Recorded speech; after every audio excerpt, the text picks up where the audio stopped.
Kinukundi na ngayon ang aktres na si Bea Alonzo matapos nitong ilabas ang kanyang theme na si Lyle and Eric, kung saan ito ay mapapanood sa Netflix. Ang nasabi nga pong istorya ng dalawa ay talaga namang kakilakilabot dahil ang magkapatid ang pumaslang sa sarili nilang mga magulang. At dahil nga dito ay natuligsa itong si Bea Alonzo matapos niyang gawin na team ang nasabi nga pong magkapatid sa Halloween.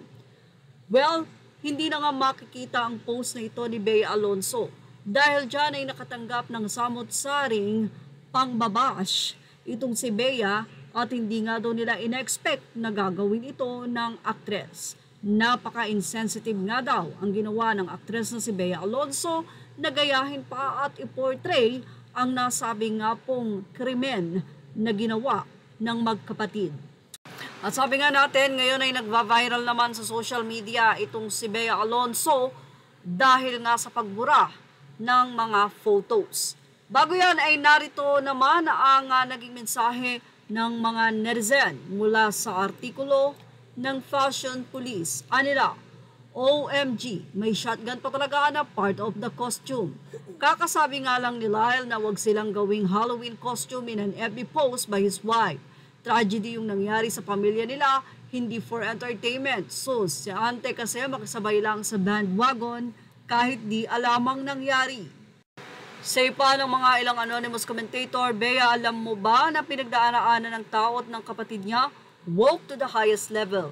Feeling niya pupurihin siyang wow, ang pogi naman, bash ang inabot. Well, narito pa ang say ng isang netizen kay Bea Alonzo. Aniya, to a woman who claims to have wisdom, this was such a fail, super disgusting. What happened to Bea? Whose smart idea was it for her to be this character for Halloween? Does she even know the story of that person? Wrong move ka dyan, Tita Bea. Ilang netizen din ang nagsabi na ano ba daw ang gustong patunayan ni Bea Alonzo, bakit recently ay tila puro pang buhok lalaki ang gusto nitong gawin at ano daw ba ang nasa utak nitong aktres na ito. Anyway, ilang mga netizen pa ang talaga namang sobrang nainis sa ginawang ito ni Bea Alonzo. Anila, para kay Bea ay wala lang ang kanyang ginawa. Hoy Bea, nag-iisip ka ba? What were you thinking, Ate Bea?